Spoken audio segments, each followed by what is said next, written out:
દર્શક મિત્રો, અત્યારે આખા દેશમાં એક અફરાતફરીનો માહોલ છે. કોણ કોને બચાવશે, કોણ કેટલું જીવશે, આ પ્રકારની દહેશત છે. પરંતુ એ દહેશતમાં તથ્ય કેટલું છે એ આપણે નથી ખબર. અને ગુજરાત પણ આ અફરાતફરીથી બાકાત નથી.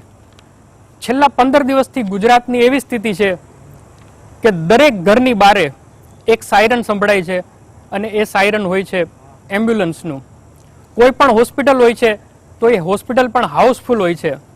કોઈ કહે છે કે અમારી પાસે ઇન્જેક્શન નથી, કોઈ કહે છે કે અમારી પાસે ઓક્સિજન નથી. જો અમને કોઈ દવા સમયસર મળી હોત તો અમારો જીવ બચી જાત. આ પ્રકારની અનેક ભય સાથેની જીજવિષા લોકોની અંદર ઘર કરી ગઈ છે. પરંતુ આ ભયમાંથી બહાર કાઢવા માટે જેના ઉપર સૌથી મોટી જવાબદારી છે એ વ્યક્તિ એટલે કે ગુજરાતના મુખ્યમંત્રી વિજયભાઈ રૂપાણી અત્યારે આપણી સાથે છે. અને વિજયભાઈ તેની ટીમ સાથે 24 કલાક ખડે પગે છે કે કઈ રીતે સદીનો આ ભયંકર જે રોગ છે, જે દરેક ઘરમાં દરેક વ્યક્તિની અંદર પેસી ગયો છે, એને કઈ રીતે દૂર કરી શકાય. તો આજે વિજયભાઈ પાસે આપણે આની જ ચર્ચા કરીશું કે આખરે આ રોગનો ઈલાજ શું છે, અને જો ઈલાજ આપણા હાથમાં નથી તો આપણી સરકાર એના માટે કેટલી કટિબદ્ધ છે. તો જે તમારા મનમાં સવાલ છે એ જ સવાલો સાથે આપણે વિજયભાઈની સાથે ચર્ચા શરૂ કરીશું. વિજયભાઈ, તમારું સ્વાગત છે સંદેશ ન્યૂઝમાં. એક સંવેદનશીલ રાજ્યના સંવેદનશીલ મુખ્યમંત્રી તરીકે છેલ્લા 15 દિવસમાં વિજયભાઈ જે પરિસ્થિતિ આપણે જોઈ, એક વ્યક્તિ તરીકે તમારા મનની અંદર એક ભય આવ્યો છે. કારણ કે આખરે તમે પણ એક નાગરિક છો, જે રીતે અમારી અંદર પણ ભય છે. તો આજે 6.5 કરોડ ગુજરાતીને સંદેશના માધ્યમથી તમે શું શીખ આપવા માંગો છો? પરંતુ સૌથી પહેલા તમારી અંદરનો એક વ્યક્તિ છે જે એક વિજય રૂપાણી છે, એ અત્યારે શું ફીલ કરે છે? હું ચોક્કસ માનું છું કે કોરોનાના સંદર્ભે પરિસ્થિતિ ગંભીર છે. આપણે અત્યાર સુધી સાંભળ્યું હતું, વાંચ્યું હતું કે મહામારી જ્યારે ફેલાય છે ત્યારે કેવા દ્રશ્યો સર્જાય છે. પરંતુ આ સેકન્ડ લહેર એ આપને આ દ્રશ્યો દેખાડ્યા છે અને ચોક્કસ આપને ચિંતા કરાવે, એક સંવેદના જગાડે અને ભવિષ્ય પણ શું થશે એવી બધી ચિંતાઓ એમાં સતાવતી હોય છે. પરંતુ બીજી વાત પણ છે કે સરકારનો દ્રઢ નિર્ધાર છે કે ગુજરાતની જનતાને આમાંથી આપણે બહાર કાઢવી જ છે. કોરોના હારશે, ગુજરાત જીતશે, આ વાતને પણ આપણે પ્રસ્થાપિત કરવી છે. સમસ્યાઓ આવે પરંતુ સમસ્યાની સાથે એનો ઉકેલ પણ હોય છે. તો ઉકેલને ગોતી અને વ્યવસ્થાઓને આપણે સુનિશ્ચિત કરશું તો મને એમ લાગે છે ચોક્કસ આપણે જંગ જીતીશું. એટલે વ્યથા નહીં, વ્યવસ્થાના આધાર ઉપર સરકાર આગળ વધવા માંગે છે. વ્યથા એટલા માટે જરૂરી નથી કે આ પેન્ડેમિક, આ મહામારી એ એટલી બધી એક સાથે વધી છે. ખાલી ગુજરાતમાં નહીં, આખા દેશમાં વધી છે. આજે યુપીમાં દરરોજના 20,000 કેસ આવવા માંડ્યા, મહારાષ્ટ્રમાં દરરોજના 60,000 કેસ આવે છે, દિલ્હી 17,000 દરરોજના કેસ સફર કરે છે. આપણે ગુજરાતમાં પણ આજે 8,000 ઉપર વટી ગયા છે. ત્યારે આપણે વ્યવસ્થાઓ બનાવી છે. વ્યથાઓ નથી કરવી, આત્મવિશ્વાસ સાથે, ડેરા વગર પણ સાવધાનીથી આપણે ગુજરાતને બહાર કાઢવું છે. પરંતુ વિજયભાઈ, જે રીતે મેડિકલ ઇમરજન્સીની સ્થિતિ ગુજરાતમાં સર્જાઈ, ન કલ્પના કરી હોય. અમારા જેવા સામાન્ય પત્રકારોને પણ આજે હું અહીંયા વેઇટિંગમાં બેઠો હતો ત્યારે પણ 3 લોકોના ફોન આવ્યા, મેસેજ કર્યા કે અમારે ટેબી ફ્લૂ જોઈ છે. રેમડેસિવિરની તો વાત દૂર દૂર સુધી રહી. તો આ પ્રકારની મેડિકલ ઇમરજન્સીને પહોંચી વળવા, કારણ કે જે અફડાતફડીનો માહોલ કમસે કમ છેલ્લા 1 સપ્તાહથી ગુજરાતમાં છે, લોકોનું ધ્યાન ખેંચાયું છે. નેશનલ મીડિયા હોય કે નેશનલ ન્યૂઝપેપર હોય, લોકોએ એની નોંધ લીધી છે. તો આજે તમે ગુજરાતની જનતાને કઈ રીતે ઇન્શ્યોર કરવા માંગશો, કારણ કે હજુ પણ પરિસ્થિતિ વિજયભાઈ સુધરી નથી? સમજાવવા માંગુ છું. પરિસ્થિતિ મેં પહેલા જ કીધું ગંભીર છે. મેં પરિસ્થિતિ જાણે બધું નોર્મલ છે એવું કીધું જ નથી. સરકાર પણ સજાગ છે કે આ ગંભીર સ્થિતિ છે. હવે શું કરવું અને શું કરી રહ્યા છીએ અમે? તો સૌ પ્રથમ તો આ વિશ્વવ્યાપી મહામારી આપણે 1 વર્ષથી આપણે એને ઝઝૂમી રહ્યા છીએ. શરૂઆતમાં ગયા વર્ષે આપણે જ્યારે શરૂ કર્યું, મને બરોબર યાદ છે કે મેં જ્યારે 22મી માર્ચે 2020ની વાત કરું છું, વર્ષ પહેલાં 1200 બેડ હોસ્પિટલ અમે કમ્પ્લીટ કરીને જ્યારે જાહેરાત કરી કે 1200 બેડની હોસ્પિટલ તૈયાર કરીએ છીએ, ત્યારે મેં કીધું હતું કે ભગવાન કરે એક પણ બેડ ના ભરાય, પણ જો પરિસ્થિતિ વણશે તો 1200 બેડ તૈયાર છે. રાજકોટ, સુરત, વડોદરા, અમદાવાદમાં આપણે હોસ્પિટલો ઊભી કરી. અત્યારે પરિસ્થિતિમાં સરકારે 2 ભાગમાં કામ શરૂ કર્યું છે. એક કે સંક્રમણથી લોકો સંક્રમિત ન થાય, બચે, તો શું કરવું જોઈએ? તો પહેલા વહેલા આપણી પાસે શસ્ત્ર છે માસ્ક. મને યાદ છે વર્ષ પહેલા N95 માસ્ક પણ લગભગ 200 રૂપિયામાં વેચાતા હતા, મળતા નહોતા, એના કાળા બજાર હતા. અને આજે માસ્ક મોટી સંખ્યામાં અવેલેબલ છે, એટલે માસ્ક પહેરવો અનિવાર્ય જ છે. નંબર 2, સંક્રમિત ન થાવ. જો ભીડમાં જાશું તો સંક્રમિત થશું જ, એટલે ભીડ એકઠી ન થાય. એટલે સરકારે ઘણા નિર્ણય કર્યા. લગ્નોને 50ની સંખ્યા કરી દીધી. રાજકીય, સામાજિક, ધાર્મિક તમામ મેળાવડા બંધ કર્યા આપણે. ઇવન આ ચૈત્ર મહિનામાં અનેક ધર્મના અનેક પ્રસંગો પણ આવી રહ્યા છે, એ પણ ઉજવવાની આપણે મનાઈ કરી. આવા અનેક નિર્ણયો આપણે કર્યા છે. 20 શહેરોમાં આપણે કરફ્યુ પણ જાહેર કર્યો છે કે એટલીસ્ટ 24 કલાકમાંથી 10 કલાક લોકો ઘરમાં રહે. એટલે પહેલાં માસ્ક પહેરવાનું છે. બીજી વસ્તુ, ભીડ એકત્રિત ન થાય. ત્રીજી વસ્તુ છે, બિનજરૂરી આપણે ઘરની બહાર ન નીકળીએ. આજના વાતાવરણમાં હજી 15-20 દિવસ લોકો સ્વયં શિસ્ત પાડે કે જરૂર નથી તો બહાર નથી કરવું. ઓફિસોમાં અમે 50% કરી દીધા કે ગવર્મેન્ટમાં 50%, ઓલ્ટરનેટ ડે, ખાનગીમાં પણ 50%. શૈક્ષણિક કાર્ય સંપૂર્ણ બંધ કરી દીધું છે. આપણે જીમ, મોલ, સ્ટેડિયમ્સ, રમતગમતના મેદાનોમાં, બાગ બગીચાઓમાં આ બધી વસ્તુ બંધ કરી દીધી છે અત્યારે. તો બિનજરૂરી બહાર ન જાય એવી લોકો પોતે સ્વયં શિસ્ત પાડે. આ 3 બાબતો જો આપણે બરોબર પાડીશું તો સંક્રમણ ઓછું થશે. અને બીજો વિષય છે, જો માન્ય સંક્રમિત થયા તો ઝડપથી સરકાર એને સારવાર આપે. એટલે ટ્રિપલ T. પહેલું T છે ટેસ્ટિંગ. મેક્સિમમ લોકોનું ટેસ્ટિંગ કરવું છે. માર્ચ 15, 2021 ગુજરાત સરકાર રોજના 50,000 ટેસ્ટ કરતી હતી. આજે ગુજરાત સરકાર 1.5 લાખ ટેસ્ટ કરીએ છીએ. એમાં 50% RT-PCR અને 50% એન્ટીજન. 1.5 લાખ ટેસ્ટ કરીએ છીએ, જેથી ગોતીને ટેસ્ટિંગ કરીને કોરોનાના દર્દીને ભલે આંકડો વધે પણ એને આપણે અલગ કરીએ, ટ્રીટમેન્ટ કરીએ, જેથી સ્પ્રેડિંગ ન થાય. પણ વિજયભાઈ, ડોમમાં ડોક્ટર હોય છે પણ આપણી પાસે કીટનો અભાવ હોય છે. આવા પણ દ્રશ્યો હવે એમાં આવું છું. અને એટલા માટે ટેસ્ટિંગ વધારવા માટે આપણે ગુજરાત જ પહેલું રાજ્ય છે કે 4 ચોરાઈ ઉપર ચોકમાં આપણે ડોમ ઊભા કર્યા છે. અમદાવાદમાં 100 ડોમ ઊભા કર્યા. અને ગઈકાલથી અમદાવાદમાં વોકિંગ થ્રુ કર્યું છે કે ગાડીમાં આવે, ટેસ્ટ કરી અને રિપોર્ટ લઈને વયા જાય. વાત સાચી છે કે દેશભરમાં જ્યારે આ વધ્યું છે ત્યારે testing kit, remdesivir injection, oxygen, આ બધાના પણ પ્રશ્નો ઊભા થઈ ગયા છે. છતાં રાજ્ય સરકારે આગમચેતી વાપરીને રાજ્ય સરકારે ટેસ્ટિંગ કીટ મેક્સિમમ આપણે ઉતારીએ છીએ. અને હજી પણ અમે 20 લાખ કીટના ઓર્ડર પણ આપી દીધા છે ટેસ્ટિંગ કીટના. એટલે જ દરરોજ 1.5 લાખ આપણે કીટનો ઉપયોગ કરીને ટેસ્ટિંગ કરી રહ્યા છીએ. તો મેક્સિમમ ટેસ્ટિંગ થાય. ટેસ્ટિંગ પછી જેને કોરોના છે પોઝિટિવ, એને સારી ટ્રીટમેન્ટ મળે. હવે જ્યારે અછત હોય પરિસ્થિતિ કાબુ બહાર જવાની શક્યતા હોય ત્યારે શું કરવું, તો ત્યારે પ્રાયોરિટી નક્કી કરવી પડે છે. કે દાખલા તરીકે ટ્રીટમેન્ટ માટે બેડ અનિવાર્ય છે, હોસ્પિટલાઇઝ થવું પડે. હવે 2019ના નવેમ્બરનું પીક હતું જ્યારે, ત્યારે રોજના 1800 કેસ આવતા હતા મેક્સિમમ પીક ઉપર.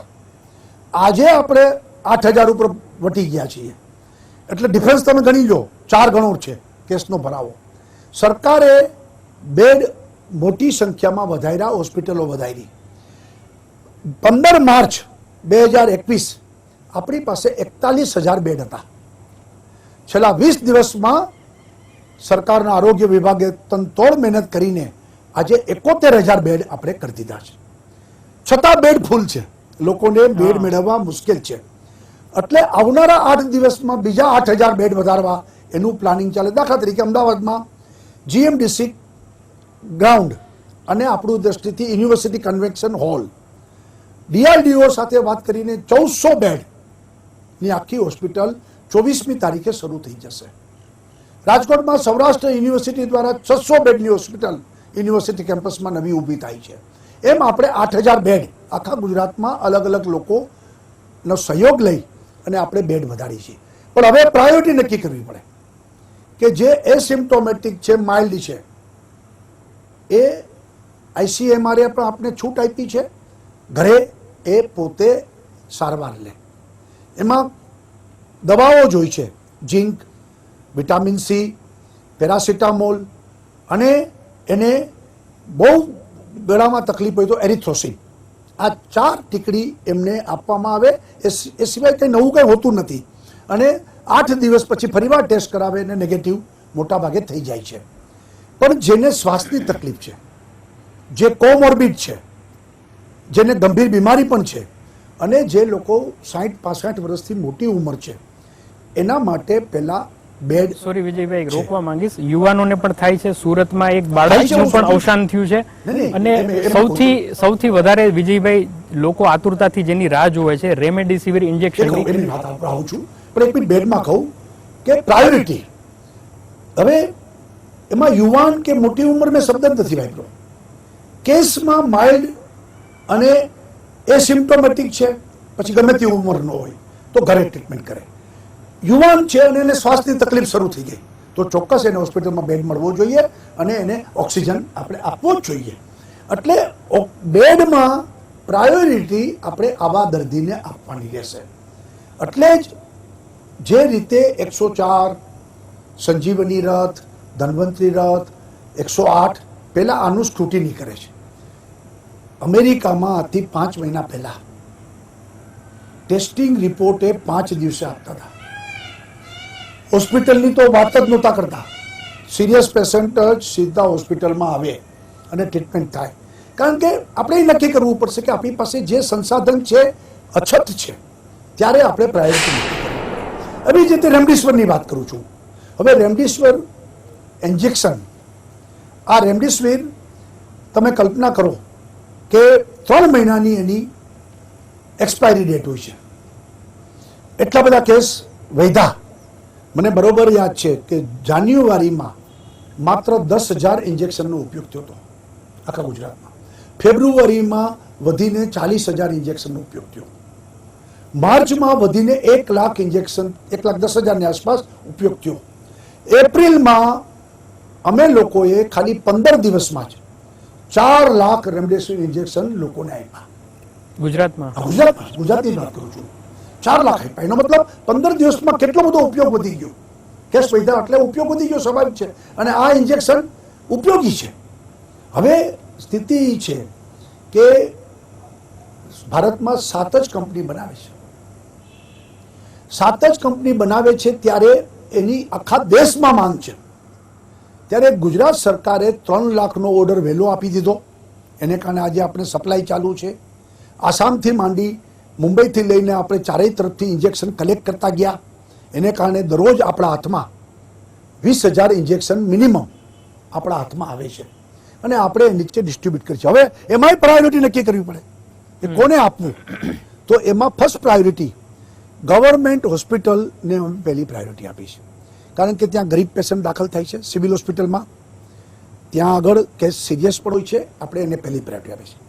બીજી પ્રાયોરિટી આપણે આપી છે ખાનગી હોસ્પિટલો, કે હોસ્પિટલમાં દાખલ થનાર પેશન્ટ એ થોડુંક એની સિરિયસ હોવાને કારણે જ હોસ્પિટલમાં આવે છે, તો આપણે વધારાનો સ્ટોક ત્યાં આપીએ છીએ.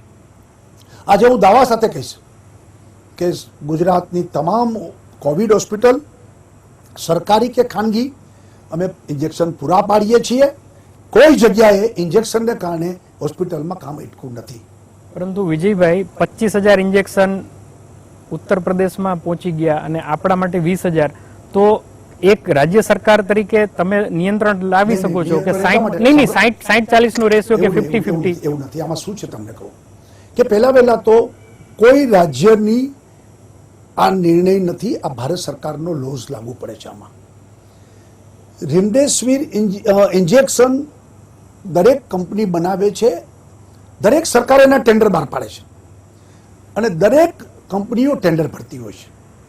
આપણે મેં કીધું 3 લાખનું ટેન્ડર બહાર પાડી દીધું વહેલું, એટલે આપણે જથ્થો મળતો રહે છે.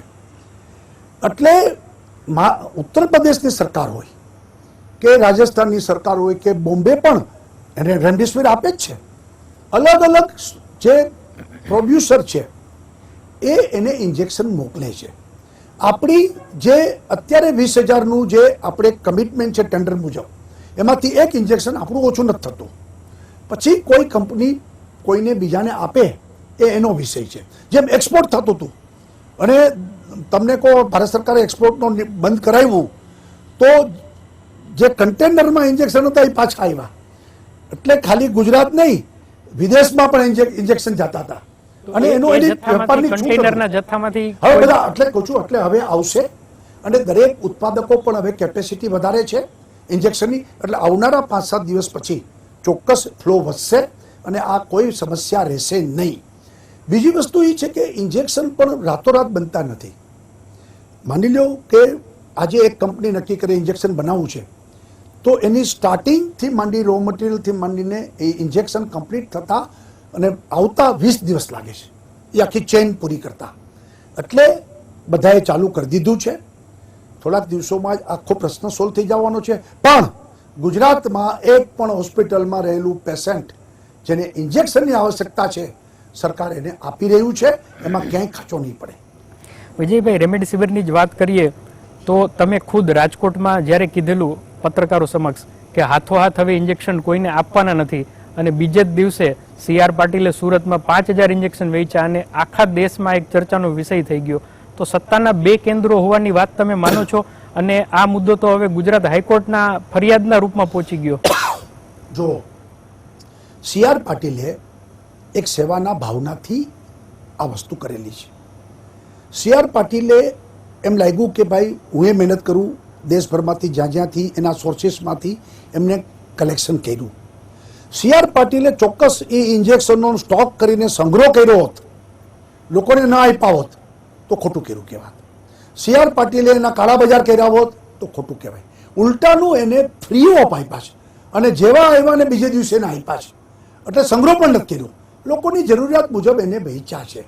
કોંગ્રેસ રાજનીતિ કરે છે, કોંગ્રેસને કોઈ સેવાના કામ કરવા નથી, કરે છે એને બદનામ કરવા નીકળી છે. અમારું સ્પષ્ટ વાત છે. એટલે આ ઇસ્યુ એક ગુડ ફેઇથથી, સારા ભાવથી કરેલું કામ છે, ખોટી રીતે એને છગાવવામાં આવે છે.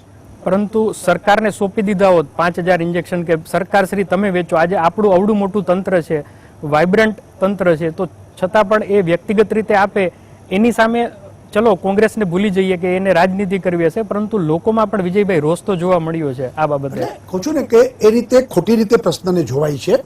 અંતે એને જસ્ટિફાઈ કરો છો? જસ્ટિફાઈ એટલે હું એની ભાવના શુદ્ધ છે. એને જો સંગ્રહ કર્યો, એને કાળા બજાર કર્યા હોત, એને બીજું કર્યું તો હું ચોક્કસ કહેત કે ખોટું કહેવાય. નહીં તો બીજા કોઈ આગેવાન ગુજરાતમાં આવું કરવા ધારે, ચાહે એ ભાજપના હોય કે કોંગ્રેસના હોય, તો આપણે એને છૂટ આપશું? જો છૂટ આપવી ન આપવી એ વિષયની ચર્ચા હું નથી કરતો. હું ચર્ચા જે બનાવ બન્યો છે કોંગ્રેસ, હું એમ કહું છું કે ભાઈ સેવાના ભાવનાથી કરેલી શુદ્ધ વાત છે, એમાં કોઈ બીજો ભાવ નથી. લોકોને પ્રાપ્ત થાય એવા માટે એને હાથ પગ હલાવ્યા, ભેગું કર્યું અને બીજે જ દિવસે લોકોને મફત બાંટ્યા છે. એટલે એ કોઈ એવી વિષય નથી કે જેમાં ખોટી રીતે આક્ષેપો થાય. ગુજરાતમાંથી મળેલા હશે કે એ બહારથી? તો કહું છું ને, હવે એ વિષય પછી જુદો છે. જ્યાંથી લીધા એને, સરકારમાંથી એકે નથી લીધું એને. સરકારો જે ઇન્જેક્શન દરરોજના 20,000 આવે છે એમાંથી એક ઇન્જેક્શન અમે પણ નથી આપ્યું, એને અમારી પાસે માંગ્યું પણ નથી. વિજયભાઈ, તમે એક વ્યક્તિગત રીતે એવું માનો છો કે ઉપરાઉપરી ગુજરાતમાં ચૂંટણી આવી, તાલુકા, ગ્રામ પંચાયત, જિલ્લા પંચાયત, પેટા ચૂંટણી, એના કારણે આ સંક્રમણ વધ્યું હોય? જો ચૂંટણી થઈ ફેબ્રુઆરીમાં, ચૂંટણી વખતે ખરેખર કેસ બહુ ઘટી ગયા હતા. ગુજરાતમાં 300 દરરોજના કેસ આવતા હતા, એટલો આંક ઘટી ગયો હતો. આપણે ત્યાં માર્ચમાં પાછું પીક શરૂ થયું. હવે ચૂંટણીને જ કારણે થયું હોય તો ચાલો, ગુજરાતમાં ચૂંટણી હતી, મહારાષ્ટ્રમાં તો ચૂંટણી જ નહોતી, તો મહારાષ્ટ્રમાં કેસ કેમ વધ્યા? કેરળ ચૂંટણી આજે છે, કેરળમાં, બંગાળમાં આજે ચૂંટણી છે, આસામમાં આજે ચૂંટણી ચાલે છે. તો ચૂંટણી એક લોકતાંત્રિક પ્રક્રિયા મુજબ ચૂંટણી પંચ કરે છે, અમે નથી કરતા. ભારતીય જનતા પાર્ટી ચૂંટણી નથી કરતી. આ ચૂંટણી પંચ નિયમિત 5 વર્ષે ચૂંટણી નહીં, તમારા રિક્વેસ્ટ ઉપર ગાંધીનગરની ચૂંટણી રદ થઈ. એટલા માટે જ કહું છું કે પહેલા તો ધારાસભાની ચૂંટણીના સંદર્ભમાં હું વાત કરું છું કે ચૂંટણી પંચ કેન્દ્રીય ચૂંટણી પંચ કરે છે. રાજ્યની જે ચૂંટણી છે એ ચૂંટણી પંચને આપણે ભલામણ કરી તો ચૂંટણી નવેમ્બરમાં થવાની હતી, તમને યાદ હોય તો, અને નવેમ્બરની ચૂંટણી એને 3 મહિના એક્સટેન્ડ કરી, સુપ્રીમ કોર્ટમાં એફિડેવિટ કરીને કે હું 3 મહિનામાં આ ચૂંટણી પતાવી દઈશ, અને ચૂંટણીના સંદર્ભમાં એફિડેવિટ કરીને આપી હતી. પણ ત્યારે ચૂંટણી પંચે નવેમ્બરમાં પીક હતું, જે પહેલી લહેરનું પીક નવેમ્બરમાં હતું, એટલે નવેમ્બરમાં અમે ચૂંટણી નથી કરવા માંગતા અને અમે ચૂંટણી 3 મહિનામાં પતાવી દેશું એવું કમિટમેન્ટ સુપ્રીમ કોર્ટમાં એફિડેવિટથી આપ્યું. એટલે એને ફેબ્રુઆરીમાં કરવી પડી ને કહી. ગાંધીનગરની ચૂંટણી જાહેર થઈ, કામ ચાલતું હતું, પણ જે રીતે પીક વધ્યો તો અમે બધી પોલિટિકલ પાર્ટીએ વિનંતી કરી. તો લોકલ આપણું જે ગુજરાત ચૂંટણી પંચ કે ચાલો ભાઈ, પહેલી વખતે પણ નવેમ્બરમાં નિર્ણય કર્યો હતો, તો ગાંધીનગરનો પણ આપણે મોકૂફ રાખીએ છીએ, અને મોકૂફ રાખ્યું. તો મોરવા હડફમાં પણ આ પત્ર લખશો? કેન્દ્રીય નહીં, પત્ર તો લખી શકો. 4 રાજ્યની ચૂંટણી ચાલે છે એટલે નથી બંધ આવા વાતાવરણમાં, તો પત્રનો કોઈ અર્થ નથી. નહીં, છતાં પણ આજ જ્યારે આટલું બધું વધી ગયું છે, બધે વધી ગયું છે ને. બંગાળમાં દરરોજના 7,000 કેસ આવે છે, તો અહીંયા ચૂંટણી ચાલુ છે. કેરળમાં 8,000 9,000 કેસ આવે છે. નહીં, આવતીકાલે ચૂંટણી પંચની બેઠક થવાની છે કે ત્યાં વર્ચ્યુઅલ હવે પ્રચાર કરો, તો આપણે તો હવે ચૂંટણી માથે છે, લગભગ બહુ ઓછા દિવસો રહ્યા છે. દિવસે 4 વિધા છે, છતાં ચૂંટણી પંચ જે કહેશે એ કરશું, એમાં ક્યાં ના પડી છે. અચ્છા, પણ તમારું રેકમેન્ડેશન હોય તો એનો અસર એના કરતા જે ચૂંટણી પંચ કરશે એ બધાનું કરશે. એટલે જેટલી વિધાનસભાની ચૂંટણીઓ લડાઈ રહી છે, કેન્દ્રીય ચૂંટણી પંચ જે નક્કી કરશે અમે તૈયાર છીએ.